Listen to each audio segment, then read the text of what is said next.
cheers. Cheers. So I'm here with my good friend Chris, who is the proprietor of Sauvignon. So we're going to talk wine talk, which is one of my favorite things to talk about. And I know you like wine too, right? Definitely. So how did you come up with the name Sauvignon? Sauvignon derives from the French word savage. Cabernet Sauvignon and Sauvignon Blanc are savage vines, and they canopy over other grapevines, and their roots extend a little bit deeper. So it is hard for other varietals to grow right next to Cabernet Sauvignon and Sauvignon Blanc. So I figured, being a wine bar, it was something easy that people could relate to. But I was actually very surprised I was able to have the name Sauvignon and it wasn't taken before. So. Well, I never heard that story before. So, and also you're a sommelier, right? Correct. Level 2 certified sommelier. I went through the Quartermaster Psalms about 6 years ago. I got my level 2 certification. Yeah. Right before COVID hit. So about 5 years ago, directly after I left Anata. So how much studying was involved in that whole process? Equal parts studying, equal parts drinking. I know you like the drinking part. You know, the best thing was kind of training your palate and seeing things when you actually get, when you're tasting wine, getting them right, but also just understanding the language of what wine is, because people speak it differently. So the most important thing about my job as a sommelier is to understand what the guest is telling me for what they want for the wine. So the language of wine has definitely been something I've been learning, and every sommelier, strives to learn. Yeah, so when you were learning to be a sommelier, I'm assuming there was a lot of wine drinking involved. Yes, yep. You would have to taste wines in the morning, you would drink wines at night. There would be the occasional beer in between, and definitely had some good times. Not the best on your bank account, but definitely worth it. Yeah. So when you were studying to be sommelier, did you, at the test, did you have to drink wine and say what it was? So the test setup, it's interesting. So there's two different styles of wine certifications. So the Quartermaster Sommeliers is great if you're working in a restaurant. If you're just going for general knowledge and you want to do the Quartermaster Sommeliers, you just want to do the level 1 test, no problem. For the standards of service and actually running bar programs, the level 2 is definitely a lot more intense. But there's another one called WSET, which is Wine Spirit Educational Training. I always tell people, whether you go through that one or Quartermaster Psalms, whatever level you get to, the more knowledge you have, at least you won't get ripped off on a bottle of wine. And that's important. So what are we drinking here? So right now we're drinking Forget Bremont. It's a Premier Cru champagne from Ludes in France. It is a grower champagne. It is rosé. I like it because it's crisp. It's refreshing. I get some nice raspberry notes to it. I like champagne for breakfast. I like champagne for dinner. I like champagne anytime. You're always happy drinking champagne. Well, see, I'll tell you something funny. I play a lot of tennis, and I play with this group up in Tampa. And they thought they were really having a good time. We play in the morning, I think at 8:30 or something like that. So they thought they were having so much fun. I go, I can make it more fun. They go, how are you going to make it more fun? I go, I'll start bringing champagne. Yeah. So now every Friday morning we play tennis at 8:30 and drink champagne. And so someone asked me, they said, do you drink before, during, or after? I said, all three. Yeah. There's no right time to drink champagne. You kind of just drink it when you want. It's such a great thirst quencher too. And the other beauty of champagne and just bubbles in general, if you think about a beer as well, those bubbles that you get from it are constantly cleansing your palate. So think about it this way: you're eating some Publix chicken wings. They're delicious, but they're salty. They have some fat, they have some grease to it. So as you're eating one wing, it tastes really, really good. You eat the second wing, it still tastes good. By the time you get the third wing, your taste buds are coated with that grease, that salt, the flour from the breading. So you need something to kind of refresh your taste buds. So bubbles works perfect. Beer works great as well. You're looking for white wines with high acid to rip the palate, and then you're looking for reds with grippy tannins as well. So when did you first start having an affinity for wine? So I've always seemed to like everything that's expensive, unfortunately, in life. But My first aha moment with wine was I was working at a restaurant up in Connecticut in Rocky Hill called Dakota Steakhouse, and I had a part of a ribeye cap, the outside where like it's like half fat, half The best part. yeah, the best part of meat, and it hits like a wood fire grill. It's beautiful. So I had that with a bottle of 2008 Pine Ridge Napa Cab that a customer brought in. He's like, "Hey, Chris, you got to try this. Take a bite of this, take a sip of this, and take another bite." And it was love at first sight. So I learned the difference between a $10 bottle and a $50 bottle very quickly. Well, I hate to admit this, but when I was in high school, Yeah. I drank my fair share of Boone's Farm Oh yeah. and No. MD 2020. And actually, I remember my mother used to have card parties at the house. This old little card table. Yeah. And there was one woman in the group that would bring, I think it was like Swiss Colony or something Yeah. like that. Okay. I don't even think I know what Swiss Colony is. Yeah. I remember Tisdale. I remember Blackstone. We used to do the slap the bag in college, where you get like a big boxed wine thing, and you would pass it around, and everybody would take their turn on it. So I definitely have upped my my standard for wine. But don't get me wrong, I mean, everybody needs a Tuesday night, wine that goes good with whether you're having just potato chips and dip on the sofa, you're having a burger, or you're having a fancy meal. Sometimes you don't necessarily want a super high wine, but you still want a good quality wine at a good price point, and you just gotta find them. Well, I kind of remember when the women would leave the card table, they'd get up, she'd leave like a little bit of wine. I was maybe 10 or 11, Yeah. and I'd always steal it and I'd start drinking wine. So that was my introduction to cheap wine. I mean, I always grew up drinking house wine, big Italian family from Connecticut. My uncles made wine, my cousins made wine, they still make wine. They definitely gotten better at making wine throughout the years, but I grew up drinking, house wine per se, so I never really got to dive into Napa Valley Cabs or drink Bordeaux's. I think I drank Chianti before I was ever, 15 or 16, but yeah, definitely after I turned 21, I dove into wine a little bit more, and yeah. So when you decided to open this beautiful restaurant here, it was something before, right? Yeah, so it was a taste of wine. It was, I believe, started in the early 1990s. Rochelle was the original owner, and she did a great job. And you'll see her every once in a while stop in here and drink some white burgundy on the balcony, or she has a favorite table here. But I was happy to continue the legacy of keeping it kind of the same theme for wine, but elevating it with some food as well. So before, I know that you completely revamped this place, and it was like a torturous process. It took like 2 years, right? A little bit over 2 years. So I initially signed the lease right before COVID started, and as soon as COVID hit, just going through the city permits and constantly having to battle to try to get an occupancy was definitely interesting. It did take us over 2 years to open. COVID was not the friend of my business, as well as many other businesses in the area. And luckily, I have some good business partners that have allowed me to weather the storm as well. So in addition to remodeling the entire interior, putting in the bar, you put in a full kitchen, right? Correct. So we have a full kitchen. There really wasn't a kitchen here No, before, right? there wasn't a kitchen before. We put in a full kitchen. That definitely led to partly the reason why it took 2 years. But our major thing was this building is over 100 years old, so we had to make sure all the subfloorings were good, the balcony could withstand the weight, so we added more supports out there.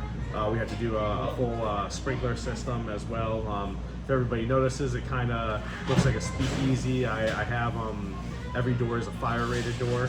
So yeah, so we definitely did a revamp. For our kitchen itself, our motto is, if you wouldn't serve it to your grandmother, don't put it on the plate. Everything is fresh. We don't have a fryer, we don't have a microwave. We make our own gelatos. Our pastas are homemade. We use Creekstone Farms for our beef products. We have Duroc bone and pork chops. I really like our appetizers. We're known for our octopus and definitely a happy hour.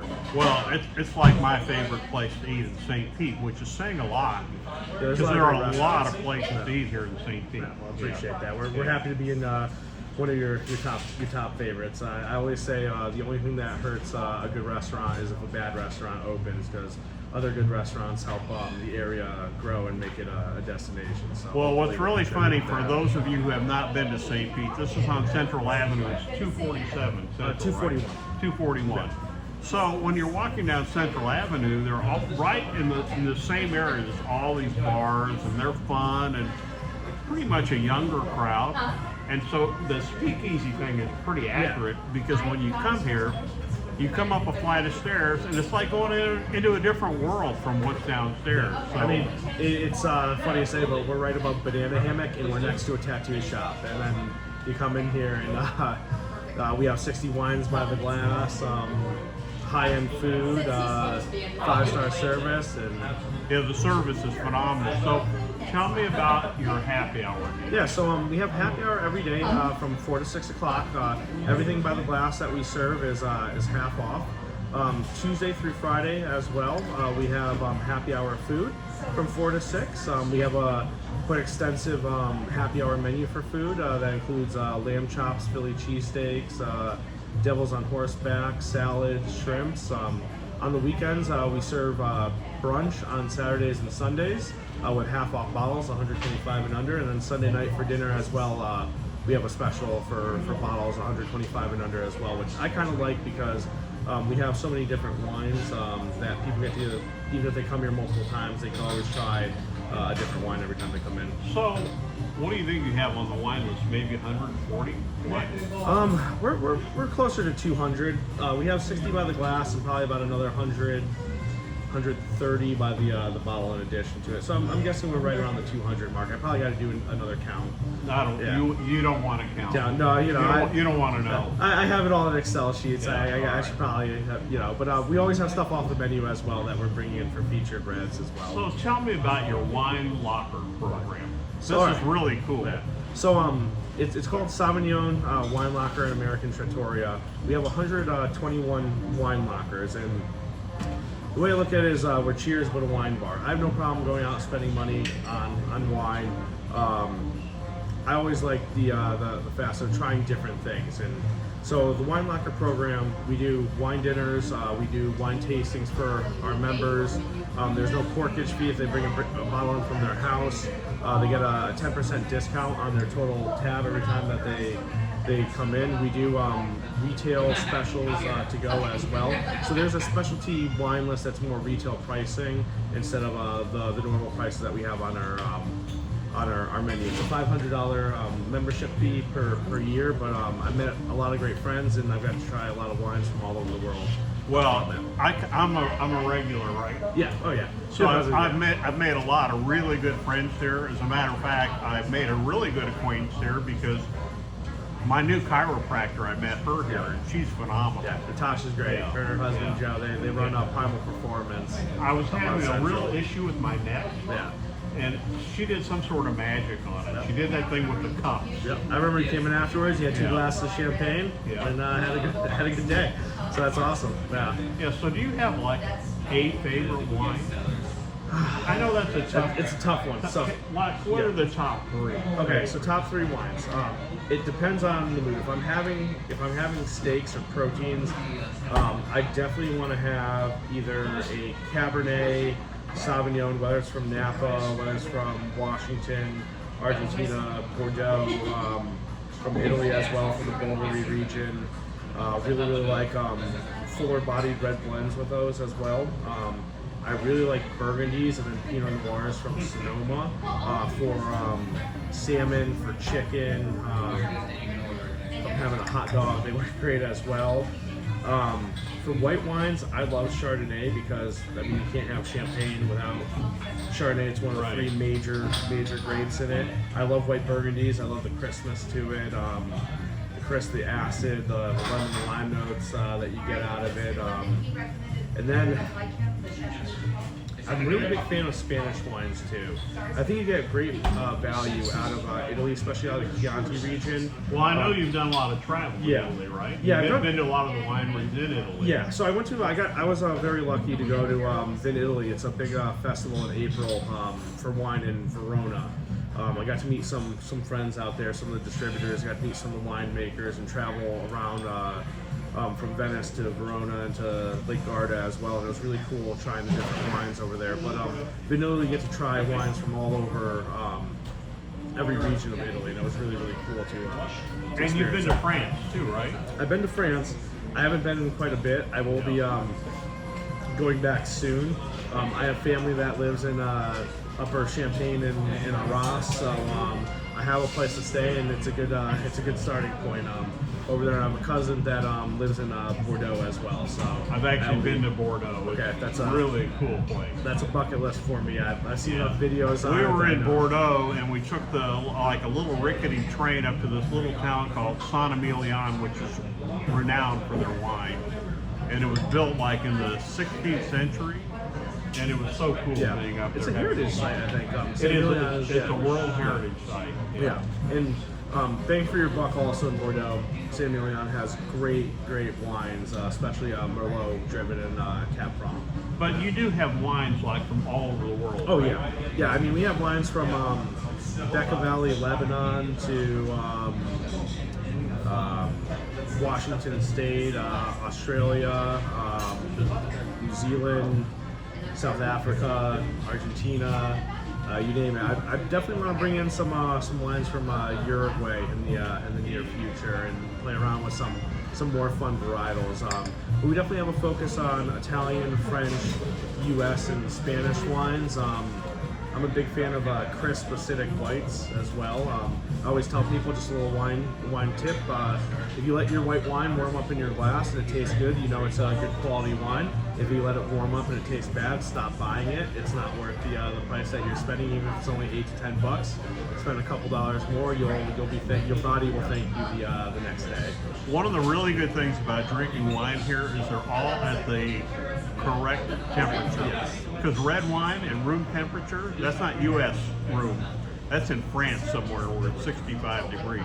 But all your reds you keep temperature controlled. Yeah, so right now it hovers between 58 and 60. So there's two philosophies for it. A lot of Europeans, they want the wine to be at, as you said, like 65 degrees around there to 70. They want it to be at the temperature that you greet your guests, so they will open a bottle, leave it so that how you feel and what you're drinking, it's not going to make you hotter per se.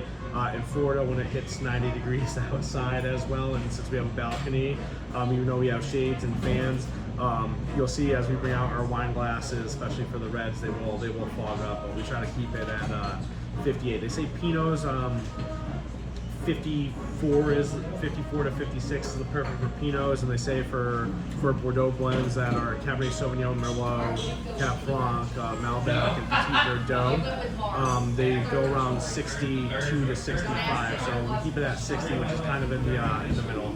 Yeah. Well, you know, I love Pinot Noir, and the reason why, it's versatile. Like you alluded to earlier, you can drink it with fish, with pork. You know, you can have it with a hot dog. Yeah, you can have it with steak. Even. Great with pizza. Oh yeah. And I always tell people, I mean, drink what you like. Don't let anybody tell you anything else. But if you're looking for a pairing or a suggestion, that's definitely where the serving staff at a restaurant or a sommelier is there to definitely help you. I always tell people, just give them a warning if you have something that's spicy. Cabernet Sauvignon is definitely not the best thing to drink with it, but it's not going to completely ruin the Cabernet, but it's not going to taste as good as it normally would if you had it with other foods. So. Well, it's funny because my wife actually owns and runs a Thai restaurant. And it's amazing to me how many people come in there, and we have Cabernet on the menu, and they drink Cabernet with spicy Thai food, and I always kind of just shake my head. But you smile and nod, and if they like it, that's fine. They like it, what the hell? Yeah, but it will increase the heat on your tongue. Yeah. The capsaicin will increase by it. But good wines for spicy food for reds are Rhone varietals and Spanish ones as well, and certain Italians. Grenache is great. for it. Syrah is another very good one from the U.S. Zinfandel, or if you're in Italy, Primitivo. They all work very, very well with spice. Where it's not going to enhance the heat. It's not going to mitigate it by that much, but it's not going to take away the flavor from the food that you're eating and just only bring you the heat. I always say, especially with Thai food as well, I don't mind if you burn me, but give me flavor as well. So I kind of relate it to wine. Yeah. The same. So you don't want your wine to make it spicier. You want your wine to still complement the wine. It should be a compliment. Right. But I mean, hey, I've done it where I've had Cabernet Sauvignon with fish as well, or but hey, it is drink what you want. Yeah. The time's right. Just as long as you're enjoying yourself, that's the main goal. I don't think I'd ever pour over my frosted flakes, but No. maybe a Sauvignon Blanc. Yeah, with the frosted flakes. That Or would be better yet, the champagne. Yeah, I'd do champagne as well. That's a good one. I don't think I've had that with frosted flakes, but you know what? Actually, it'd probably work good if you're just eating frosted flakes dry and drinking some champagne. That would actually work fine. Maybe Fruit Loops. Yeah, Fruit Loops would be fine too. I'll do a Moscato. A nice Moscato with some Fruit Loops. Yeah. So one of my other favorite wines that's under the radar is Rieslings. Rieslings, they have dry, they have sweet. It goes with all types of food. They age great. You get some great wines at very, very fantastic price points. So. Yeah, see, I never drank Riesling till recently, till he told me to try one, because I always thought Riesling was just sweet, and I didn't really particularly care for sweet wine. Yeah. But he's educated me on the Riesling. Sweet wines have their place. Yeah, sweet wines have their place, and I just tell they're definitely better when you pair them with something. But every once in a while, you just want something crisp and refreshing. We sell a Lodali Moscato d'Asti, and it's only 5% alcohol, but it tastes like the best tangerine or lemon combined that you ever had in your life. And it's just sometimes when you're drinking a lot of red wine, you just want something to break up your palate that's refreshing. So there's no shame in having a Moscato. I have that with spicy food as well, and it goes great with Thai food also. So, Yeah. All right, well, you have customers coming in. You probably need to go do something. Well, thank you for the time, and please definitely stop into Sauvignon. We're here at 241 Central Ave, and ask for me, and you'll see Neil here at the bar every once in a while. I'm like Norm here. Yeah. All right. Pleasure. Thank you. Yeah, of course.